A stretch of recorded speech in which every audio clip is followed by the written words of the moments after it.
Today we're talking about the amazing music of the Sherman Brothers. Katy Price is here to talk about her new book on this fantastic songwriting duo. You're listening to the Tomorrow Society podcast.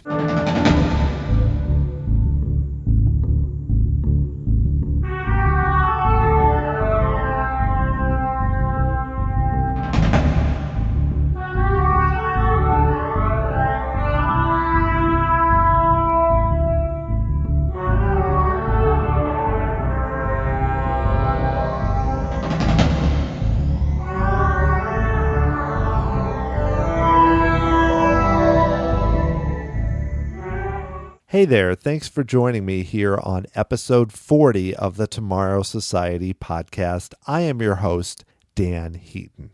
It's hard to quantify the impact of Richard and Robert Sherman's music on the Disney theme parks, their films, and just the company in general. They have been involved in so many key attractions and projects that go back to the early 1960s and well into today. You just think about all the attractions that are still part of Walt Disney World where they were involved, including It's a Small World, the Enchanted Tiki Room, Journey into Imagination, even the new version with Figment, and of course, Carousel of Progress. Their stamp is everywhere, and a lot of us don't even realize it. A perfect example is in the film Tomorrowland. That 1964 World's Fair scene is incredible. I want it to last for another 5 minutes. I could live in that scene. And a lot of the reason is the music in the background, the newly recorded Great Big Beautiful Tomorrow. It holds up so well. It's one of those universal songs that the Sherman Brothers were able to create. And I feel like I've only scratched the surface of what I've learned so far about their background. I watched the documentary The Boys, which did a good job in showing their internal life, especially because it was directed by members of their family. But there was still so much more to learn, and that's why I really enjoyed reading Katy Price's book, Walt Disney's Melody Makers. And she is my guest today on this podcast to talk more about the process of writing the book, and in particular about the Sherman Brothers and some of the stories from their long history. I really enjoyed getting to talk to Katy and learn a lot more about how Richard and Robert Sherman really put together their music and their lives in general. So let's go to my conversation with Katy Price.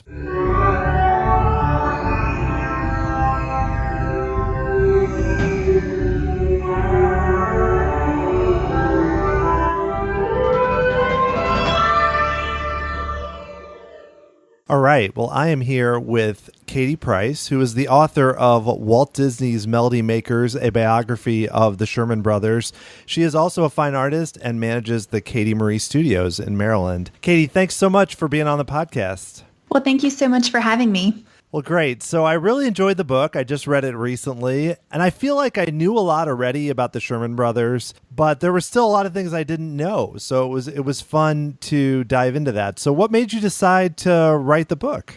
Well, I've always loved Disney. Disney has always been something I've loved since I was a kid. And, when I got out of college, I've done a lot of fine art and paintings, and writing wasn't something that was really initially something I was trying to do. But I decided it would be fun to write a book, and what better to write about than something Disney, because I love it. So I actually met Richard Sherman at the D23 Expo in 2011, and I sat in on a panel he was doing on It's a Small World. And, he was just so charismatic, and just hearing him talk about the stories of how he created the song with his brother Robert, it really just captured my attention. And I thought, wow, this is a great story. And the more I looked into the Sherman Brothers, I realized, just like you said, I knew so much about them, I thought, but there was so much that I didn't know. So I thought it would just make a really good book. So I kind of went for it after that. It's cool that Richard is still so out in the community, just being involved in things and appearing at D23 and all of that, because he has so many stories from working with Walt, and there aren't as many people left that still do that. So it's great that you got to see him. I'm jealous that you were able to meet him in person. Going back a little further, I mean, you mentioned that you're really into Disney. How did you get into Disney originally? Well, my family always went to Disney World. being on the East Coast. So that was always our go-to vacation as a family when I was a kid. And, my love for Disney started in the parks and the movies, and it just really grew as I got older. I think I actually love Disney probably more now than I did as a kid. Yeah, me too. I understand. I understand that very similar ways. So, what is it that makes you connect with it so well?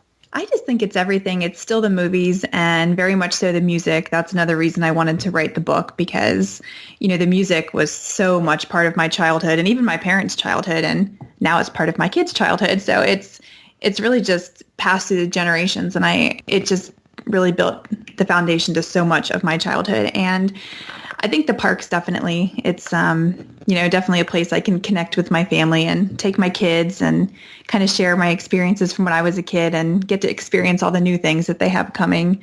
So I just love everything Disney. Great. And I can definitely understand about the music because I take my girls and some of the songs that seem to stick with them the most are like One Little Spark and Great Big Beautiful Tomorrow and It's a Small World. And, they were written so long ago, but they still connect so strongly. So how long did it take you to put together, like from when you really started writing the book to getting it published?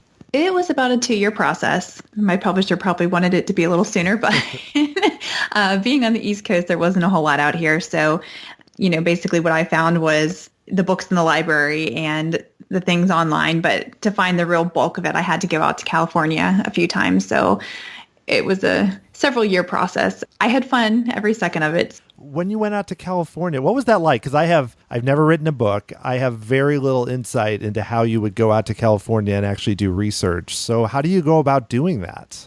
Well, it was risky because I was really worried I was going to get out there and they had nothing. But I figured, that's where they're from. That's where they worked. That would be where the most information would be. And I actually had contacted the Oscars archives, and there was a very nice lady there, and she promised me, come out here. We have plenty of stuff. So I thought, okay, you better, because I'm not going to be happy if I get out there. But, they had boxes and boxes and boxes in their archives of just Sherman Brothers. And they were so great to pull it all for me before I came out there. So, I took my brother out there actually, and we spent several hours and days just digging into all kinds of Walt Disney history. And I kind of went beyond the Sherman Brothers, having the opportunity to look at that stuff. It was a lot of fun. Yeah, I'd have a hard time focusing. I'd want to just read about all these other things, and then I'd have to remember, no, we're focusing on the book. It has to be the Sherman Brothers. Well, great. Well, that sounds like a big process, but it definitely showed in the book because you could tell that you had done the research in order to get it. Did you try, I know you mentioned that you met Richard early on, but did you try to reach out to him or did you interview him for the book at all? I actually did not get to interview him for the book, which I was sad about, but I did reach out to him. He knew about the book and he gave me his blessing, and, that was all I could ask for. He's so busy, and I can't even believe how busy he still is, and he's still writing songs and filling his schedule up. So I understood, but it was nice to hear that he gave me his blessing on the book. So yeah, no, that has to be nice because the last thing you want is to be putting yourself into something and then not having behind it. But he sounds like the type of guy that would be behind something like that. So let's dive a little more into the book because, like I said, there's a lot about their life that I felt like I didn't know.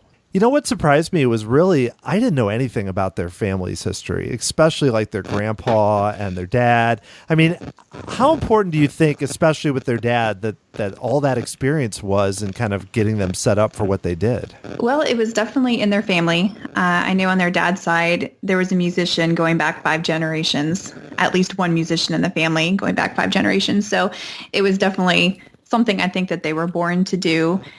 It was kind of interesting because I think that they were kind of programmed to do it, even if they didn't realize it. And I think their dad kind of wanted them to stay out of show business at first, probably because, he knew the hardships of having to move all the time and, the rejection. And I think every parent wants, more for their child than that and not to see them struggle. But he was a very successful musician, Al Sherman in the Tin Pan Alley. I think when he started to see their potential, then, it was really him who pushed them into music. despite his, earlier efforts to keep them away from it. I think he just saw that they were born to do it. And, he kind of made a bet with them that they couldn't work together to come up with a song that a couple of kids would spend their lunch money on. So he kind of pushed them in the right direction. But they really did all the work themselves. And like I said, I think they were programmed to do it from the start. So they had a good leg up, I think. That's interesting. I did like that anecdote that he kind of used some subtle, I wouldn't say manipulation, but subtle encouragement in order to kind of help them push them forward. And I was surprised too by, you look back and you think, oh, Mary Poppins and, all the attractions and Jungle Book and all the things they worked on, of how long they kind of struggled. I mean, I wouldn't say struggled like they were, on the street, but they didn't have a great run. It took a long time. So what do you think really made the difference for them that kind of turned it around? Well, the big turning point for them was they wrote Tall Paul for Annette Funicello. They had written a few things for her. I think they wrote about 35 in all over the span of their career, but that was really their big hit when they really knew that they had made it. And of course, her being a former Mouseketeer is when the Walt Disney Studios noticed their work. And, Walt had several projects coming up and he told his executives, get the boys who've been writing these songs. These songs are great. And this is kind of the direction we want to go. Because Annette was so connected with the studio, she did a lot of movies for them still. And so he wanted to bring them in to continue that flow of songwriting for her for his movie. So I think that was really the turning point for them. That's when they really got noticed by the Disney studios and everything kind of escalated from there. I remember being a kid at like the Disney Channel, and it seemed like at the time that Annette Funicello's, some of those old movies she was in, like The Monkey's Uncle and, so many others were all, which I believe they wrote, were all out on all the time. And I had no idea they wrote that much and that she was involved in so many different genres and types of songs. Why did her persona fit so well with their music? Because obviously it seemed like, they were able to really connect with kind of her image too. Well, she was kind of always seen as that girl next door, and she had a very bubbly personality, and I think their music's always very bouncy and upbeat, and I think that's just a pure reflection of her personality as well. So I think that they were really meshed well together, their songs and her personality. I do know several songs into her career, she kind of wanted to shed that image and told them, write me something a little more like not childish, a little more adult. So they did. And, they listened to her as well and kind of try to portray her in the way that not only the studio wanted, but the way she as an actress wanted to be seen. Yeah, I remember I watched there was a Golden Horseshoe Review episode where she performed, and I was like, whoa, this is much different. So I think that was probably in line with what she was trying to not be considered just a Mouseketeer, I guess, in that way. Yes. So speaking of Disney, obviously the Sherman Brothers are known for being involved with Disney, especially with Walt. It seemed like their style obviously fit very well with Disney in the 1960s. From what you've gathered, why do you think that they connected so well with Walt, to just their approach to music? Well, I think they were beyond songwriters.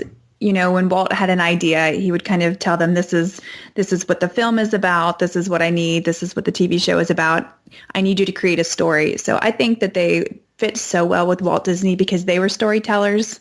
He was the greatest storyteller of all, Walt. But I think that they got him on, a creative level. And I think that they were really in sync and in tune to what he wanted. And because they were story writers themselves, storytellers, they were able to create a whole story around the song. And I found it very interesting that, so many of Walt's movies, even, they wrote the music first, even Mary Poppins, and they created the whole story of the film around their music. And I think that just shows, how important that their music was to Walt and to the story and, to the whole process, that their songs are the bulk of the film. And, to be able to write those first and then, kind of create the story around it, I think that's just remarkable. Yeah, and I had no idea with that, like with Mary Poppins, which I've seen many times, or even with the Tiki Room, where it was like they were throwing out ideas and then Walt would take some of it. But it was like more like a creative story process, which of all the reading I've had, I didn't really realize. I knew that they were involved in the songs, but to have that much creative input, that's a good way to put it, because it seems like he, obviously would look, like you said, being like this master storyteller, would look for people that could do more than just what their job was. Like they could do other things. And I'm sure that connected pretty strongly with them for that. So why do you think though beyond that, what was it? Because, Walt, you have like a lot of the anecdotes about the it'll work kind of idea, or, the Walt's kind of gruff personality and everything, but he really took to them. It seems like, as you describe in the book really well, it's like how, he became more connected with them than he would most people he worked with. He lost that kind of gruff persona and had like a personal connection. Why do you think that was? Why do you think that personally that he seemed to connect more with them?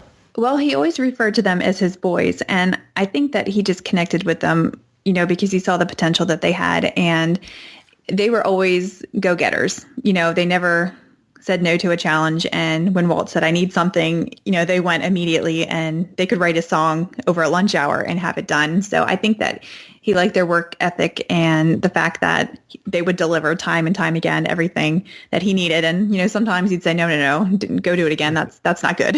But, more often than not, I think he gave them that'll work. And I just think he saw, how hardworking that they were. And I think that maybe even he saw a reflection of himself in them, through their creative side and their work ethic and, the way that they just never said no to anything. And, even like you said, the Tiki Room, I found that interesting too, that, they went into the soundstage and there was all these birds and everyone in there was thinking, what in the world is this? Like, what is he cooking up with this? This is crazy. And he kind of, pointed to them and said, okay, you guys are going to tell us what this is, what the story is. So it was kind of on them. I think he put a lot on them sometimes, I think he had ideas in his head, and the songs he was able to portray what those ideas in his head were, kind of get the story across with those. And I just think that, they had a very special bond.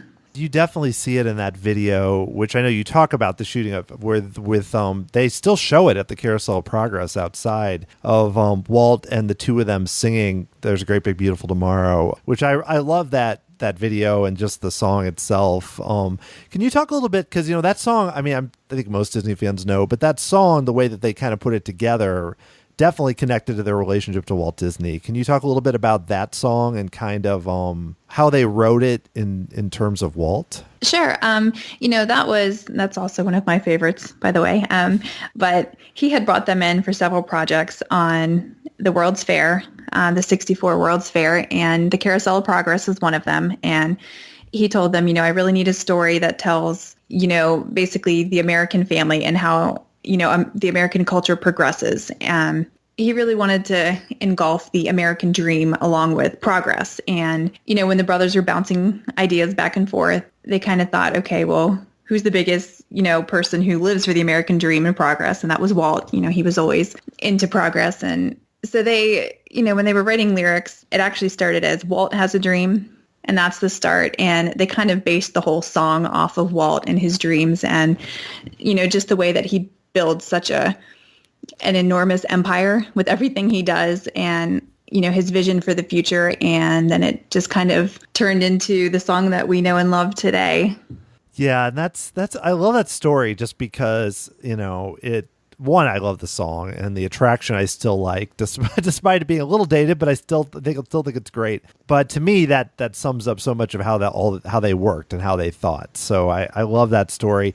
And, as a kid, the funny thing is that when I went there, though, it was always Time of Your Life was the song that was playing. Like, I didn't even know Great Big Beautiful Tomorrow for that attraction until like the 90s. And I don't know if it's similar for you. And I wasn't even sure. They wrote that too. And I guess it worked because as a kid, we loved that song. Though now I kind of look at it as secondary. It's still a fun song. So it's interesting they brought him back later to kind of do the odd change on it. Yes, that's the one I remember as well from a kid. So that was always my dad's favorite attraction. So he would make us go in there several times throughout the day. And I don't know if it was to escape the heat or if he really liked it that much, but that was the song that I knew. So then when I went in there, in my teens and when I was older, thinking, this is what happened to this? This is not what I remember. But, finding out that was the original, when I was older, that I do tend to take to the original a little more, I think.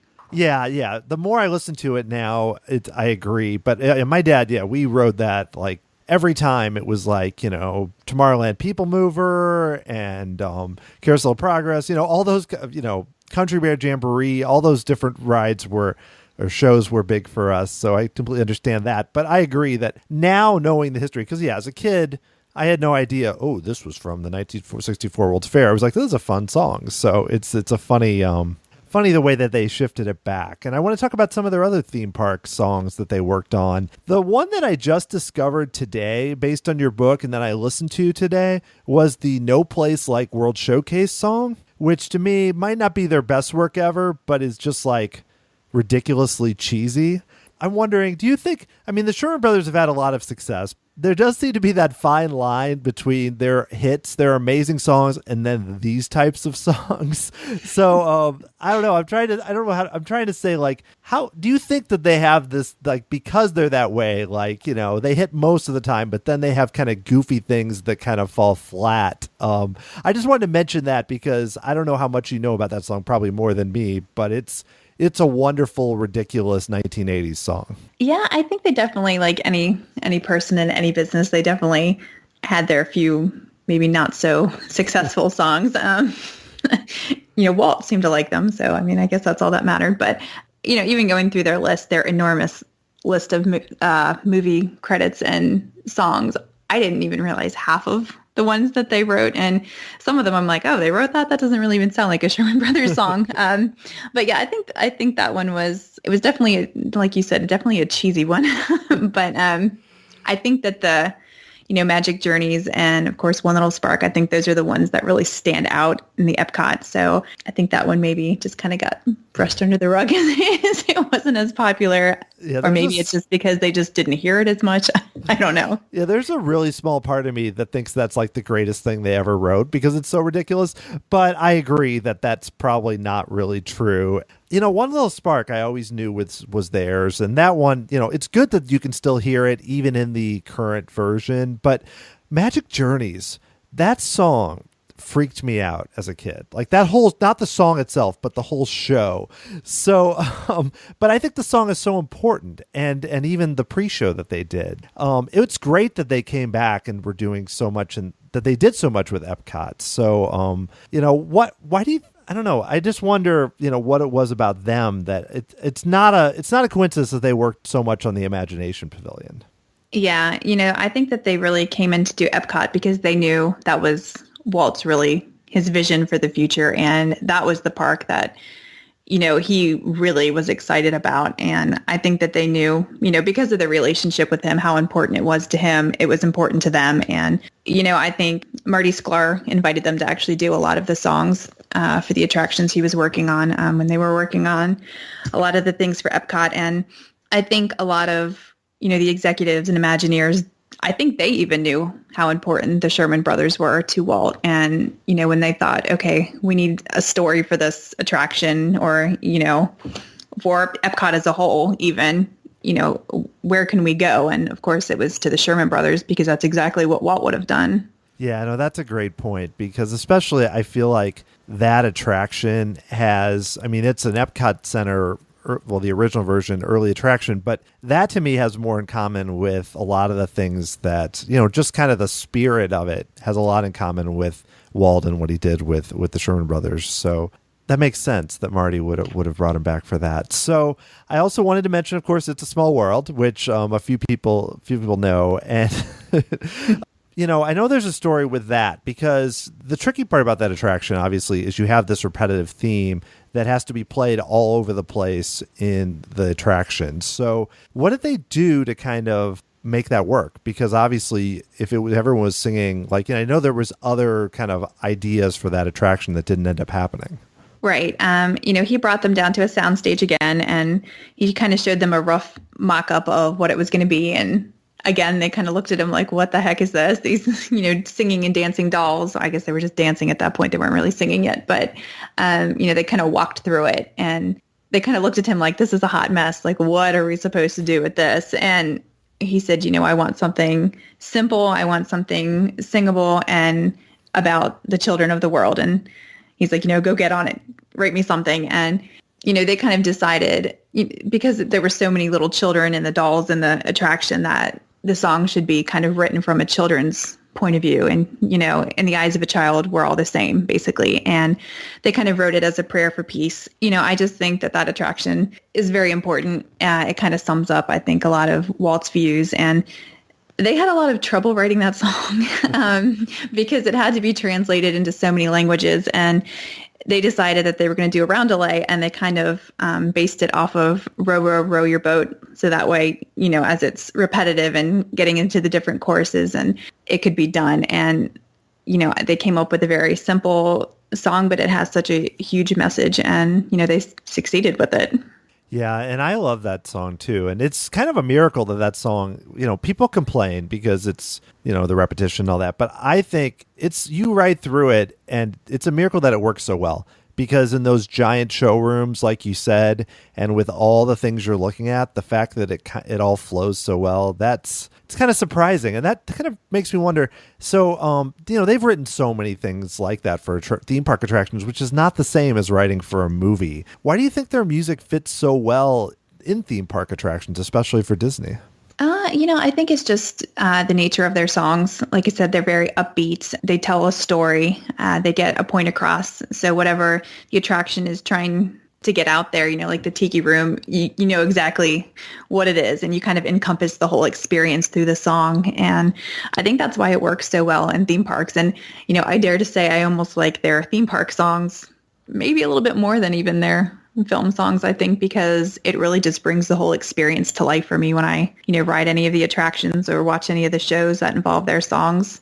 Yeah, I wouldn't argue probably. I think, they have some great songs for Mary Poppins, but if you kind of stretch out to a lot of the other movies, I wouldn't disagree, because I also feel like their songs, this is not a criticism, but their songs have a simplicity to them in a good way that really works for theme park attractions, which you almost have to really hit it shortly, because some of the themes are really short. It's not like a 6-minute song, or it has to be repetitive. So I think that works great. But I do want to talk about Mary Poppins, which you mentioned earlier a bit, because in your book you have a lot of information on Mary Poppins, which I think is great. And that's a movie that my kids really have enjoyed. Why do you think you mentioned earlier the Sherman Brothers actually wrote a lot of the songs before the story was put together. It's kind of a dumb question, but how important was the music to the success of the movie? It was huge, and it was one of the first movies that they worked on for Walt. So the fact that he took so much of their input, I think, really shows how much he respected them as, not only people, but as employees, and really their input on things. You would think the new guys on campus wouldn't be able to handle something like that, but he pretty much handed them the Mary Poppins book and said, take this home and let me know what you think. And so they kind of looked at it and thought, okay, well, this is not really like a story, because the Mary Poppins, the original book, has several short stories in it. And they kind of thought, oh, good Lord, what are we going to do with this? This is not even like a real book. So they just kind of decided, okay, we're going to create our own story around these, short stories. And they circled several, I think 7 chapters, and brought it into Walt and thought, okay, well, these are the ones that are really the bulk of the book. These are the ones we could kind of forge into one story. And Walt actually had the same chapters circled. So I think that just shows how in sync their minds were with creativity, and that they were just so on the same page. And, from then on, he had them, doing the storyboards. And like I said, they created the songs first, and then Walt chose which ones he thought would work with each chapter, and they created kind of a plot with the stories. But then they wrote the whole movie basically around the music. And, the music really, I don't think it would be the same film without the music. I really don't. And I know that Pamela Travers did not like musicals and was really against all the music, but I just don't think her story would have come to life the same in film without the music. And, they were so involved in it. They even, had a say in casting and giving, opinions what they thought, and kind of pushing Julie Andrews towards Walt. Yeah, and that's a funny story too about the way they had to kind of get Walt on board with casting Julie Andrews.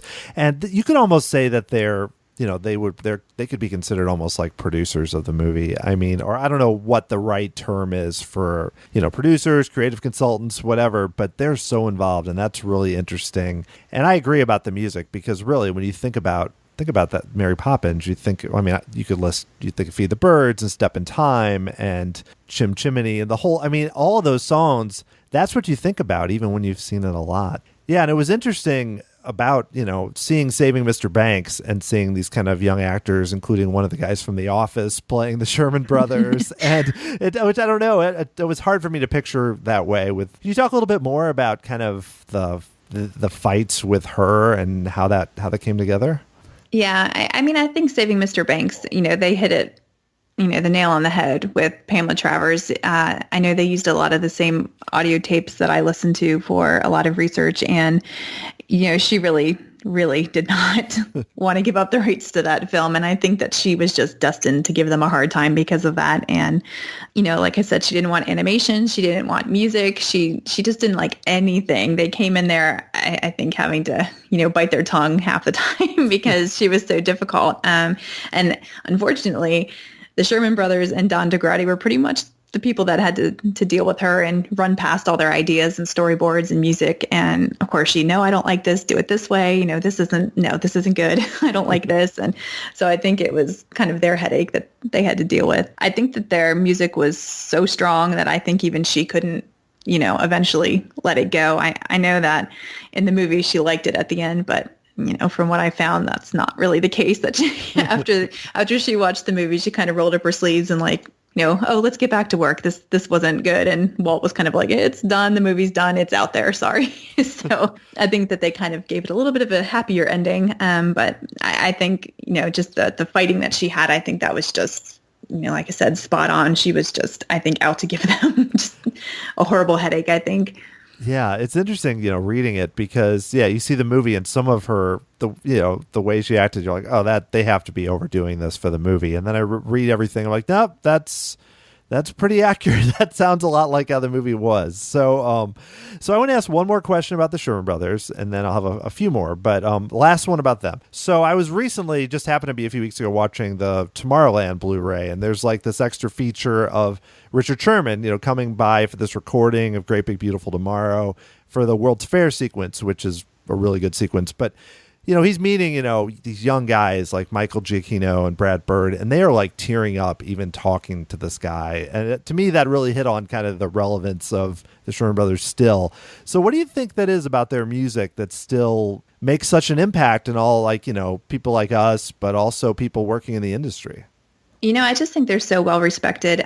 They actually, between the two of them as a songwriting duo, they wrote more film scores than any other songwriting team in history. And it's not even just for Disney. They wrote things for, Charlotte's Web and Chitty Chitty Bang Bang, which I can't tell you how many people think that's a Disney song when they talk to me. And I'm like, that's not a Disney song, but or a Disney movie. Sorry. But they've done so many things beyond that. I mean, they even worked on Beverly Hills Cop. The third one, they brought them in because they wanted a Disneyland-esque type song. So they brought them in for that. I know Richard Sherman did some stuff for Iron Man too. And I just think that, the people in the business, they respect them and they know, how successful these songs are. And I think that it's just because their songs are timeless. My kids grew up on Winnie the Pooh and Snoopy and all of the theme park songs, The Jungle Book, Mary Poppins. And I don't think that they realized that they were written so long ago, back in the 60s. And, when I was writing this book, it was funny because my kids were like, oh, those songs are actually really old. I'm like, yeah, they are. But, they're still just as relevant to them as they were to even my parents and to myself growing up. And I just think they're timeless. I think, they will continue on for generations to come. And I think that is, a very remarkable and difficult thing to do in the industry because, movies and songs, they usually get dated and they don't, slide through the generations. And theirs, just seamlessly go and they keep going. And I think long after us, they'll still be going on. Yeah, I agree. And it's, even with things coming up like the new Winnie the Pooh movie and the Mary Poppins sequel, I think it'll just bring, well, I think Richard might even be working a bit on Winnie the Pooh, but it'll bring more interest in the originals and what they did. So that's going to keep happening, I suspect, forever. So I think I don't disagree with your statements there. So that's very true. So I want to finish by asking a few questions about you, because I know you're a painter. You've painted some Disney animation. Do you talk about some of the art you've created? And I think even you had some displayed at a Disney Archives exhibit. Yes, of course, I love Disney. So my favorite thing to paint is Disney. That was always like a mini dream of mine was to be a Disney artist. And then I kind of got into writing. So I kind of got off the track a little bit. But I've done stuff for the Chuck Jones Gallery, which has a lot of the Looney Tunes characters. They do an auction every spring. So I've done that for probably 5 or 6 years now. I have a portrait of Lucille Ball in her museum in Jamestown, New York. It's pretty much right when you walk in. So that was kind of cool to go in there and, Yeah, that's front and great. center when you walk in, it's right in there. And for the Disney, I did a 101 Dalmatians 50th anniversary painting. And they actually chose my painting, which, was amazing in itself to be on display in their archives exhibit in 2011. So that was kind of, a dream come true. And that was one of the first years I started painting. So to have Disney pick up my painting, I think was, like I said, not only just a dream come true, it was kind of surreal. Oh, yeah. And then going there and seeing it, I kind of had to tell myself, is this real? And then people are taking pictures with it. And I thought, oh, this is kind of cool. I like this. This is something I could do. But I just get a lot of joy out of painting Disney. I do a lot for my kids of the Disney and do a lot of portraits. So that's kind of what I do for art. Great. So what's next? I mean, are you gonna write another book, or is that something do you have the writing bug for good, or are you thinking more, maybe doing more painting like that? I am actually in the process of writing my second book. My deadline is in June, so kind of trying to crank that out real fast. And I think he smushed my deadline in this one because it took me so long with the first one. But that should be out in the fall, and it's also Disney related. So I'm enjoying writing. I think I might stick to it for a while. Well, great. Well, I'll have to keep an eye out for that when, obviously when it gets announced and released and everything. So I know you mentioned that you go to the parks. This podcast is often about the parks. So I'm curious, what are some of your favorite attractions when you go to Disney World or even when you get to Disneyland? Well, I obviously go to Disney World more, being from Maryland. I grew up going to that park. I think my favorites, Carousel of Progress is definitely one, just because I said it was so important to my dad. And I actually, from doing the book, it was interesting. I found out why that was his favorite attraction. He actually went to the 64 World's Fair and remembers that attraction with his parents. So he kind of had, a special meaning for him. And I thought, oh, you never told me that. That's cool. Yeah, So that's amazing. just getting to learn even that through the book was neat. And I still like the People Mover, the Transit Authority. I think I'm, taking on the old school things and forcing my kids to like them. I definitely like the Tiki Room. I like Splash Mountain. And when I get over to Disneyland, we seem to always go there for some reason around Christmas. So I like that they, change out the Haunted Mansion. I think that's I always like the original better. I will say that. But it's always fun to experience something different for the holidays. And there, It's a Small World, I have to say, is pretty amazing because they have the Disney characters kind of intertwined with the dolls. And at Christmas, they do all the Christmas lights. And I think I may like that one a little bit better. But there's different things about the different parks that are just unique. And Disneyland certainly is nowhere near as big as Disney World, but it has a lot of the nostalgia of Walt. And I think you can really feel that when you go there. So I like that aspect of it too. Yeah, no, I agree. And I live in Missouri, but it's a lot easier to get to Florida. So I can't wait to take my kids to California because there's the Small World there, especially with like the outdoor entrance and the giant facade. I mean, they've only seen the one in Disney World. They don't know what they're in for, I think, California. And I wish, I have not seen the holiday versions of the Haunted Mansion and obviously of Small World. But it's too bad I understand why they don't, but that they don't do more things like that in Florida. I think because it's not a locals park. Those would be fun to see, just to see it change it up here and there.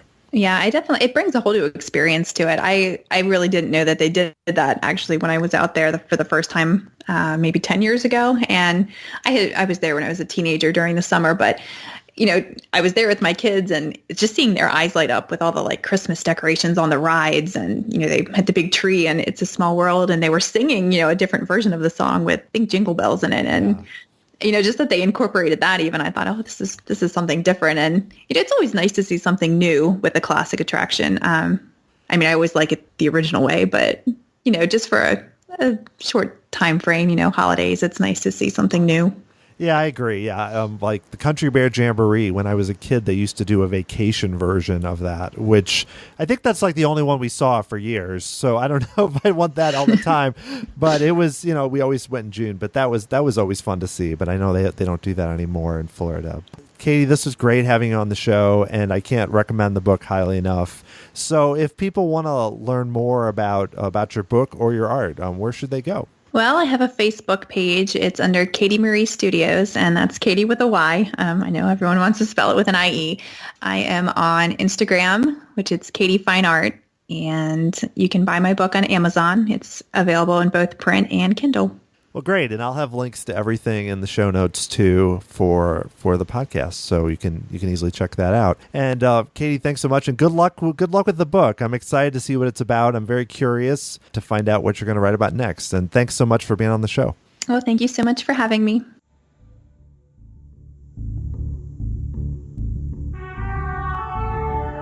If you'd like to keep up with everything that's happening at the Tomorrow Society, you can go to tomorrowsociety.com and follow the blog and keep up with all the latest podcast episodes. You can also follow me on Twitter at TomorrowSOC or Facebook or Instagram at Tomorrow Society. If you like what you hear and would like to leave a rating or review at Apple Podcasts, Stitcher, or your preferred podcast provider, I would like that. That would be good. The music for this podcast is composed by Adam Hookey and performed by the Sophisticated Babies.